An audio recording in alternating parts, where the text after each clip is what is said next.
अस्सलाम वालेकुम स्टूडेंट। जो आज हमारा टॉपिक है वो है public finance, division of public finance. Public finance is that branch of economics which deal with the income and expenditure of government. ठीक है, पब्लिक फिनांस सरकारी मालियत इकोनॉमिक्स की वो ब्रांच है जो डील करती है गवर्नमेंट के अखराजात को और आमदनी को। In the other words of Adam Smith, ठीक है, एडम स्मिथ ने अपने अल्फाज में बताया, the investment into the nature and principle of state expenditure and state revenue is called public finance.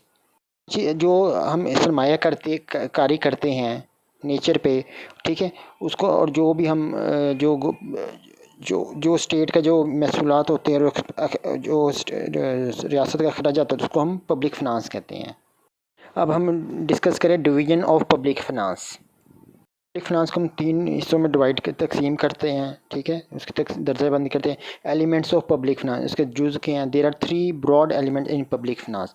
Number 1 public expenditure जिसमें हम शो करते हैं पब्लिक रेवेन्यू, इनकम, पब्लिक डेब्ट, बोरोइंग। 3 ब्रॉड एलिमेंट्स जुज़ हैं पब्लिक फिनांस के। पब्लिक एक्सपेंडिचर अवामी अखराज, सरकारी अखराज, पब्लिक रेवेन्यू अवामी महसूलात, पब्लिक डेब्ट अवामी जो कर्जा होता है, ठीक है। नंबर 1 पे हम डिस्कस करते हैं पब्लिक एक्सपेंडिचर को, ठीक है, अवामी अखराजात को।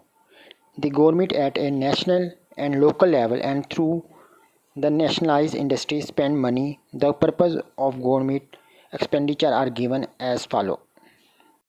जो हुकूमत होती है वो नेशनल कौमी सतह पर और निचली सतह पर जो भी इंडस्ट्रीज़ हैं उनको नेशनलाइज करती है, कौमी तहवील में लेती हैं और उन पर अखराजात करती हैं, स्पेंड खर्च करती हैं। मैंने इसके जो पर्पज़ गवर्नमेंट, ठीक है, हुकूमत का क्या पर्पज़ होता है कि वो कैसे अखराजात करें, किन किन चीज़ों पे अखराजात करें। नंबर 1 है टू प्रोवाइड डिफेंस नीड, वो दफा की ज़रूरत के लिए पैसा प्रोवाइड करती है। Practically every country of the world no spending large quantity of money on preparing for it prevention. अमली तौर पे दुनिया का हर मुल्क अपने बहुत ज़्यादा पैसा खर्च करता है अपने दफा पे, ठीक है, प्रिपेयर करता है अपने आप रोकथाम के लिए, मतलब मुल्क की दफा को मजबूत बनाने के लिए पैसा खर्च करता है ताकि वो रोकथाम कर सके अपने, मतलब दुश्मन के हमलों से महफूज रह सकें, ठीक है, इसलिए वो डिफेंस के लिए बहुत ज़्यादा पैसा खर्च करते हैं। To provide goods and services, और इसके अलावा अपने प्रोवाइड मुहैया करता है जो भी अखराजात जो भी आपने अशिया और सर्विस खिदमात के लिए। To provide goods and services such as health services, public education, public building etcetera. इसके अलावा प्रोवाइड करता है अशिया और खिदमात के लिए। इसके अलावा हेल्थ की आपको जो सेहत की सहूलियात हैं, इस तरह आवाम की जो तलीमी सहूलियात हैं, इसके अलावा पब्लिक बिल्डिंग्स हैं उन पर अखराजात करते हैं, उनके लिए फिनांस मुहैया करता है। फलाह बहबूद पे आपका पैसा लगता है, जैसे रोड्स बनाई जाती है, बिल्डिंग्स हैं और चीज़ें में काफ़ी पैसा लगाया जाता है आवाम की, जैसे पब्लिक बिल्डिंग, स्कूल बनाए जाते हैं, हेल्थ सेक्टर पे इन्वेस्ट किया जाता है, ठीक है। नंबर 3 पॉइंट है to provide facilities of basic infrastructure. इसके अलावा जो आपका बेसिक बुनियादी जहाँ उस पर भी, उसके लिए भी फ़ंड मुहैया किया जाता है। टू प्रोवाइड फैसिलिटी और basic infrastructure in the economy such as transport, communication, bridges, canal, dams etcetera, ठीक है। इसके अलावा जो पब्लिक फिनांस पे प्रोवाइड किया जाता है, जो अखराजात किए जाते हैं, वो बेसिक इंफ्रास्ट्रक्चर आपका बुनियादी ढांचा जो माशी का इकोनॉमिक ढांचा उस पर खर्च किया जाता है। जैसे आपका ट्रांसपोर्ट का सिस्टम है, कम्युनिकेशन है, ठीक है, इस तरह ब्रिजेस, पुल बनाए जाते हैं, कैनाल्स, नहरें, डैम्स, ठीक है, रोड्स हैं और बड़ी और जगहों पे पैसा लगाया जाता है इससे आवाम की लाइफस्टाइल बेहतर हो, ठीक है। मतलब जितने आप लोग जितना मुल्क में पैसा आपको लगेगा, चीज़ों इंफ्रास्ट्रक्चर जितना किसी मुल्क का अच्छा होगा उतने ही लोग ज़्यादा खुशहाल होंगे उस मुल्क के। To provide public utility services, इसके अलावा लोगों को सर्विसेज दी जाती है, public utility services. Another provision of public expenditure is provision of more and more public utility service, for example water, sanitation, gas, electricity service etcetera. Public finance के एक और ये भी प्रोविजन ऑफ पब्लिक एक्सपेंडिचर के ये है कि आपको ज़्यादा से ज़्यादा सहूलियत दी जाती है, खिदमत पेश की जाए, जैसे वाटर, पानी है, सैनिटेशन है, हफ्ज़ान सेहत से मुतलिक, सेहत व सफाई के मुतलिक आपको ख्याल रखा जाता है। गैस है, ठीक है, इलेक्ट्रिसिटी है, बिजली के बिल वगैरह हैं, सर्विस, उस तरह की सर्विस प्रोवाइड की जाती है, पब्लिक एक्सपेंडिचर में public to maintain the law and order To maintain the law and order in the country, government spend money on different agencies like police, secret forces, etc. ठीक है, इसके अंदर इसके लिए रियासत के अंदर मतलब आपके जो भी लाइन ऑर्डर सिचुएशन होती है उसको कंट्रोल किया जाता है। ठीक है, लॉ एंड ऑर्डर अमन व ईमान को बरकरार रखने के लिए गवर्नमेंट बहुत ज़्यादा पैसा खर्च करती है डिफरेंट एजेंसीज़ पे, जैसे पुलिस है, इसके अलावा जो आपके सीक्रेट एजेंसीज़ होती हैं मुख्तलिफ मुल्कों की, उस पर बहुत ज़्यादा पैसा खर्च करती हैं ताकि मुल्क में अमन व अमान बरकरार रखा जा सके। टू प्रोवाइड पे नंबर नेक्स्ट पॉइंट हमारा 6 पॉइंट है, to provide payments to certain members of society. इसके अलावा लोगों को जो बहुत ज़्यादा मेंबर जो माशरे के अंदर लोग रहते हैं उनको पेमेंट पैसे दिए जाते हैं। To provide payment to certain member of society such as old age pensioner and the unemployed person, there is role of government. ठीक है, हम उसमें ये कि बहुत ज़्यादा गवर्नमेंट प्रोवाइड करती है, काफ़ी मेंबर जो सोसाइटी के मेंबर होते हैं उनको पैसे देती है, जैसे ओल्ड एज पेंशनर हैं, जैसे जो लोग रिटायर हो जाते हैं उनको पैसे दिए जाते हैं, या 60 साल से जो लोग ऊपर हो जाते हैं उनको भी ओल्ड एज बेनिफिट दिया प्रोवाइड किया जाता है मुख्तलिफ गवर्नमेंट्स की तरफ से। इसके अलावा अनएम्प्लॉयड पर्सन जो होते हैं उनको भी पैसा दिया जाता है जो कि अपना ज़िंदगी गुजार सके। ये काम किसका होता है? गवर्नमेंट का होता है, there is role of government. इसके अलावा to provide finance to encourage investment, next point हमारा to provide finance to encourage investment by industry on a small scale and there is role of government. अलावा जो हमें ना मालिया के लिए हम सरमाया प्रोवाइड करती है कि किसके इन्वेस्टमेंट करने के लिए गवर्नमेंट किसको प्रोवाइड करती है? इन्वेस्टर्स को। स्मॉल स्केल जो इंडस्ट्रीज़ होती है उनको प्रमोट करने के लिए, गवर्नमेंट को हौसला अफजाई करने के लिए उनके लिए सरमाया प्रोवाइड करती है ताकि वो ज़्यादा से ज़्यादा आगे आके मुल्क के लिए तरक्की में अहम किरदार अदा कर सके। To provide number next point है हमारा to provide civil administration. Civil administration आपके जो इंतज़ामी अमूर सरकारी तौर पर वो चलाते हैं एक गवर्नमेंट के अंदर रहते हुए, डिस्ट्रिक्ट लेवल पे, डिवीजनल लेवल पे या आपके सूबाई लेवल पे। ठीक है, to provide civil administration expenditure on district management secretariat and judiciary management etcetera. इसके अलावा गवर्नमेंट आप जो सरकारी तौर पे अफसरान होते हैं उनके लिए उनको प्रोवाइड करती है, मतलब उनके लिए सिविल एडमिनिस्ट्रेशन है वो बेशक डिस्ट्रिक्ट लेवल पे, आपके सूबाई लेवल पे, डिवीज़न लेवल पे वहाँ प्रोवाइड करती है सरमाया। ठीक है, उनको मतलब ताकि वो अमन व अमान बरकरार कर सके। इस तरह जुडिशरी का सिस्टम है, जजेस हैं आपके, अदलिया हैं, उनका इंतज़ाम चलाती हैं, निज़ाम गवर्नमेंट खुद चला रही होती हैं, खुद प्रोवाइड करती है, उनके लिए तनख्वाह है, पे है उनकी, सबको गवर्नमेंट खुद प्रोवाइड कर रही होती है ताकि मुल्क में जल्द से जल्द इंसाफ लोगों को मिले। इस तरह जो सेक्रेटरी लेवल पे लोग बैठे होते हैं, सेक्रेटरी लेवल के लोग, डीसी, कमिश्नर, पुलिस इंतज़ामिया, ठीक है, वो कंट्रोल करती है, एक रियासत के अमूर को भी कंट्रोल कर रही होती है अपने डिस्ट्रिक्ट लेवल पे, डिवीजनल लेवल और सूबाई सतह पर। 9th पॉइंट है to accelerate economics growth. All modern state have given top priority to economics development, so measure have to be taken for the development of agriculture and industry and so on। Accelerate में तेज़ करना economics growth को, माशी तरक्की को तेज़ करना। जितनी भी मॉडर्न रियासतें हैं उनकी सबसे अहम प्रायोरिटी क्या होती है? टॉप प्रायोरिटी यही होती है, तरजीह वो क्या देते हैं? इकोनॉमिक्स डेवलपमेंट को, मतलब माशी तौर पे वो मजबूत हो, डेवलप हो जाएँ। ठीक है, तो उसके लिए वो क्या करते हैं? वो ऐसे स्टेप्स उठाते हैं जिससे हमारा एग्रीकल्चर सेक्टर, इंडस्ट्री सेक्टर तेज़ी से तरक्की करे। जितना आपका एग्रीकल्चर इंडस्ट्री सेक्टर जितना तेज़ी से तरक्की करे उतने लोग आप ज़्यादा खुशहाल होंगे, क्योंकि आपके एक तो एग्रीकल्चर चीज़ें आपको अपने मुल्क में पैदा हो रही होंगी, ठीक है, वो सस्ती मिलती हैं। लेकिन जब आप इंडस्ट्री पे पैसा लगाते हैं, जब आप अच्छी इंडस्ट्री लगाते हैं जिससे आप ज़्यादा रेवेन्यू जनरेट करें, कोशिश करें हम ज़्यादा से इंडस्ट्री चीज़ों को प्रमोट करें, ऐसी चीज़ें बनाएं जो दूसरे मुल्कों में जाके महंगी बिकती है। इसके लिए हम कोशिश करते हैं इंडस्ट्रियल सेक्टर को जितना ज़्यादा प्रमोट करेंगे, कंट्रीज़ करती हैं, उतनी ज़्यादा जल्दी तरक्की करती हैं, क्योंकि आपकी एक्सपोर्ट बढ़ती, जिस मुल्क की एक्सपोर्ट बढ़ाएगी उतने वो मुल्क ज़्यादा जल्दी से खुशहाल होगा। हमारा नेक्स्ट जो पॉइंट है वो प्रिंसिपल्स ऑफ पब्लिक एक्सपेंडिचर है। ठीक है, अवामी अखराजात के कुछ असूल भी हैं, वो हम डिस्कस कर लेते हैं step one by one. Principle of public expenditure, the main principle or canon of public expenditure are as follow. ठीक है, जो अहम असूल हैं या बुनियादी असूल हैं पब्लिक अखराज के, वो ये हैं। ठीक है, नंबर वन। ठीक है, नंबर वन है maximum social advantage.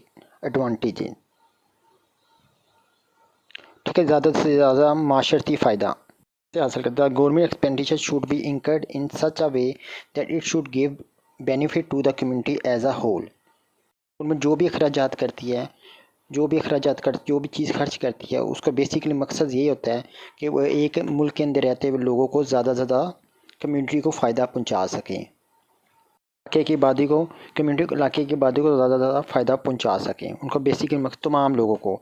The aim of public expenditure is the provision of maximum social advantage if one section of the society or one particular group receive benefit of the public expenditure at the expenses of the society as a whole, then that expenditure cannot be justified in any way। जो basically जो public expenditure का अवामी अखराजात का basically एक purpose ये होता है कि ज़्यादा से ज़्यादा माशरे में ज़्यादा से फ़ायदा पहुंचाया जा सके। ठीक है, अगर एक सेक्शन किसी भी सोसाइटी का, माशरे का पर्टिकुलर ग्रुप रिसीव करे, बेनिफिट हासिल करता है उन सरकारी अखराजात से, ठीक है, लेकिन उसमें क्या, at the expense of the society as a whole, जिसमें तमाम सोसाइटी के भी शामिल होती, लेकिन ज़्यादा फ़ायदा एक मखसूस ग्रुप रिसीव करते हैं। ठीक है, तो जो हमारे जो एक्सपेंडिचर जो हम अखराजात करते हैं, ये हम जस्टिफाई नहीं कर सकते, क्योंकि जो भी गवर्नमेंट जो भी पॉलिसीज़ बनाती है वो तमाम अवाम की फलाह बहबूद लिए बनाती है, ना कि मखसूस तक है। अगर कोई मखसूस लोग इससे फ़ायदा उठा रहे होते हैं तो इसमें मतलब इसका मतलब पूरी सोसाइटी को फ़ायदा नहीं हो रहा था, वो एक मखसूस ग्रुप उस चीज़ का फ़ायदा उठा रहा है, जो कि हम जस्टिफाई नहीं कर सकते, जो कि सही चीज़ नहीं है। बेसिकली गवर्नमेंट का मकसद होता है वो तमाम लोग जो उस एरिया में रहते हैं या मुल्क के अंदर रहते हैं, उन तमाम की फलाह बहबूद हो सके, तमाम एरिए के में रहने वाले लोगों की। ये नहीं कि हम मखसूस तबके को फ़ायदा पहुँचाएँ गवर्नमेंट, तो हम इस चीज़ को नहीं जस्टिफाई कर सकेंगे। हमारा नेक्स्ट पॉइंट है इकॉनमी। ठीक है, माशियत। ठीक है, the principle of economy required that government should spend money in such a manner that all wasteful expenditure is avoided. एक बुनियादी उसूल है माशियत का, वो ये भी है कि गवर्नमेंट जो भी पैसा खर्च करते वो इस तरह खर्च करें ताकि वो गैर ज़रूरी अखराजात से बच सकें। ठीक है, वेस्ट तो मतलब सरमाया लगा रही है, उसको ज़ाया होने से बचाया जा सके। If the hard-earned money of the people collected through taxes is thoughtlessly spent, the public expenditure will not conform to the canon of economy। इतनी मेहनत से पैसा, हार्ड अर्न मनी, इतनी मेहनत से आप लोग को पैसा हम कमाते हैं, जो गवर्नमेंट टैक्सेस से कलेक्ट करती है हमसे, अगर वो हम सोच मतलब बेफिक्र होके खर्च करते रहे गवर्नमेंट, ठीक है, तो ये भी अच्छी बात नहीं है। ठीक है, खर्च करें तो उसकी वजह से ये होगा जो हम अवामी अखराजात हैं तो वो इस्लाम वो माशी असूलों के को हम नहीं माशी असूल पूरा नहीं कर सकते हैं, माशियत के असूल नहीं हैं। ठीक है, माशियत का यही असूल है तमाम लोगों के फलाह बहबूद। जो भी पैसा हम कलेक्ट करते हैं ये अवाम की, मतलब जो लोग इतनी मेहनत से पैसा कमाते हैं फिर उसको टैक्सेस के स्टोर में गवर्नमेंट को दे रहे हैं, तो वो चाहिए गवर्नमेंट को जो भी वो पैसा खर्च करे वो सोच समझ के करे, अवाम के फलाह बहबूद पे खर्च करें। ठीक है, नेक्स्ट पॉइंट हमारा है sanction from the competent authority. Sanction मंजूरी देते हैं हम from the competent authority. Competent मैंने जो अहल होते हैं मजाज या मुनासिब, ठीक है, अथॉरिटी जिसके पास अख्तियार होता है, ये ओहदा होता है। ठीक है, all public expenditure should be incurred by getting prior sanction from the competent authority because it helps in avoiding waste, extravagance and overlapping of public money। सरकारी अखराजात करते हैं ऑल पब्लिक, ठीक है, जो भी हम सरकारी अखराजात जो भी हम पैसा खर्च करते हैं तो उसका बेसिकली एक मकसद ये भी होता है, ठीक है, हम उसको मंजूरी लेते हैं कॉम्पिटेंट अथॉरिटी जो हमारे पास मौजूद होती है, लोग मौजूद होते हैं ताकि वो हमें हेल्प कर सकें। लोग हमारे क्या करते हैं, मदद करते हैं कि हम पैसे को ज़ाया होने से बचा सकें। पैसे को मतलब एक्स्ट्रा वेगन मतलब फजूल खर्च ना करें। और ओवरलैपिंग ऑफ पब्लिक मनी, और पब्लिक मनी को मतलब ज़ाया होने से बचाएं। ओवरलैप एक चीज़ का बढ़कर दूसरी चीज़ को ढाक लेना, ठीक है। मतलब ओवर लोगों के पैसे को मतलब ज़ाया होने से भी हमने बचाना है, ठीक है। बेसिकली मकसद ये होता है। Moreover approval of public expenditure make it easy for the audit department to scrutinize the different items of expenditure and see whether the money has not been overspent or misappropriate। More over हम जो भी approval लेते हैं, हमारा basic मकसद ये जो हमारा पब्लिक एक्सपेंडिचर है जहाँ भी हम इस्तेमाल को उसका इजीली मतलब ऑडिट जांच पड़ताल हो सके, वाला डिपार्टमेंट भी मौजूद होता है, ठीक है। ऑडिट जांच पड़ताल स्क्रूटनाइज करें, जांच पड़ताल करें, उसके तनकीदी जायज़ा ले लें उसका, ठीक है। ताकि वो जो भी पैसा हमने डिफरेंट चीज़ों पे लगा रहे हैं, अखराजात कर रहे हैं, वो जो हम मनी हम खर्च कर रहे हैं, पैसा खर्च कर रही हैं, वो उसका वो ज़्यादा खर्च तो नहीं हमने कर दिया, या उसका गलत मिस अप्रोप्रिएट गलत इस्तेमाल तो नहीं करते, उसका सारा हम देखना पड़ता है। हमने अपने जो भी पैसा है उसको सही तरीके से खर्च करना है। नंबर हमारा नेक्स्ट पॉइंट है, point number 4, balance budget. Every government must try to keep its budget balance. There should be neither ever recurring surpluses not the deficit in the budgets. तो भी बैलेंस बजट, मुतवाज़न बजट, ठीक है। हर government कोशिश करती है वो जो अपना बजट है वो मुतवाज़न रखें, लेकिन देर शुड भी, लेकिन हो सकता है ये अच्छा ये भी ना इधर ये एवर रिक्वायरिंग, ठीक है। कभी मतलब दोबारा होना, ठीक है। कभी मतलब ये दोबारा भी बजट सरप्लस हो सकता है, नॉट डेफिट इन द बजट, ठीक है। मतलब ना मतलब बैलेंस हो सकता है, मतलब जायद सरप्लस जायद, नॉट डेफिट खसारे में हो सकता है ना ही, ठीक है। Every requiring surplus is not desired because it shows that people are unnecessary heavily taxes. बार बार बजट हमारा ना सरप्लस हो जाएगा, ज़ायद हो जाएगा, रिक्वायरमेंट बार बार हो जाएगा, तो ये कोई अच्छी बात नहीं है, क्योंकि इससे लोग हम समझते हैं लोगों अननेसेसरी लोगों पे हमने ज़्यादा से ज़्यादा टैक्स ले रहे हैं, ठीक है। If expenditure exceed revenue every year this is the sign of financial weakness of the country. अगर हमारे हमेशा अखराजात जो हम रेवेन्यू एक साल में महसूलात या आमदनी हासिल करते हैं, ठीक है, तो ये भी कोई अच्छा साइन नहीं है हमारे लिए, भी फिनेंशियल वीकनेस है हमारी, ठीक है, एक कंट्री की, कि हमारे अखराजात जो हमारी आमदनी से क्यों बढ़ जाते हैं, ठीक है। लेकिन हमें कोशिश करनी चाहिए अपने अखराजात आमदनी जितनी हमारी आमदनी उसी के तहत हम अखराजात को मतलब मेंटेन रखें। गवर्नमेंट कोशिश कर there for must try to live with in its own mean. इसलिए गवर्नमेंट कोशिश करती है वो मतलब अपने ज़राए के अंदर रहते हुए मतलब उसको बेहतर अपने बजट को इस्तेमाल कर सकें, ठीक है। इलास्टिसिटी हमारा नेक्स्ट पॉइंट है, नंबर 5, इलास्टिसिटी लचक। The principle of elasticity required that public expenditure should not B rigidly fix for all time. The public authorities should be in position to vary the expenditure as the situation demands। The principle last एक ये भी हमें लचक that public expenditure should not be, मतलब public जो हमारे वामी खर्च है वो इतने रिजली फिक्स नहीं होने, सख्त नहीं होना चाहिए या गैर लचकदार नहीं होने चाहिए, फिक्स नहीं होने हर वक्त, ठीक है। The public authority should be, ठीक है। तो public authority should be in position to vary the expenditure as the situation demand, ठीक है। जो भी पब्लिक हम अथॉरिटी जो होती हैं तो उनको चाहिए वो उसमें तब्दीली ला सकें, मतलब डिमांड के हवाले से जो भी हमारी तलब होती है मुल्क के अंदर रहते हुए सिचुएशन जो भी होती है उसके हिसाब से हम अपने अखराजात को मतलब चेंजेस भी कर सकते हैं, ठीक है। During the period of depression it should be possible for the government to increase the expenditure so that the economy is lifted from low level of employment. During the period जैसे depression का period होता है, कसाद सर्द बाजार जब होती है, ठीक है, जब बिज़नेस ना होने का तो कोशिश ये करनी चाहिए, शुड भी ये भी मुमकिन होना चाहिए गवर्नमेंट करे अपने अखराजात को बढ़ा दें सौदा द, ठीक है। तो उसके लिए हम क्या करते हैं गवर्नमेंट को जब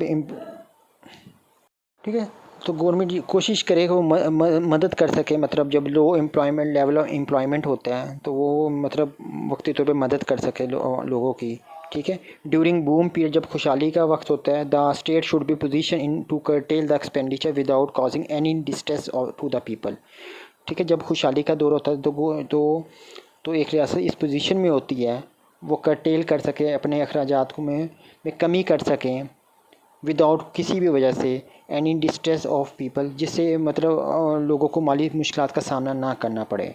ठीक है, नंबर हमारा लास्ट पॉइंट है, 6 पॉइंट है, no adverse effect on production और डिस्ट्रीब्यूशन।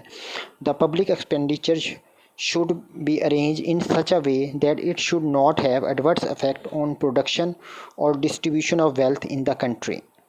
और इसका कोई मतलब नेगेटिव इम्पैक्ट ना, एडवर्स उल्टा इफेक्ट ना पड़े किस पे, प्रोडक्शन पे, पैदावार पे और डिस्ट्रीब्यूट तकसीम पे। ठीक है, जो पब्लिक एक्सपेंडिचर होते हैं, अवामी अखराजात, वो इस तरह हम तरतीब दें तो जिसकी वजह से कोई इफेक्ट ना, एडवर्स इफेक्ट ना पड़ सके किस पे, आपकी पैदावार पे और दौलत की, मुल्क के अंदर रहते हुए दौलत की तकसीम पे। ठीक है, public expenditure should aim at stimulating production and reducing inequality of wealth distribution. If wealth get concentrated in few hand then the purpose of public expenditure is not served.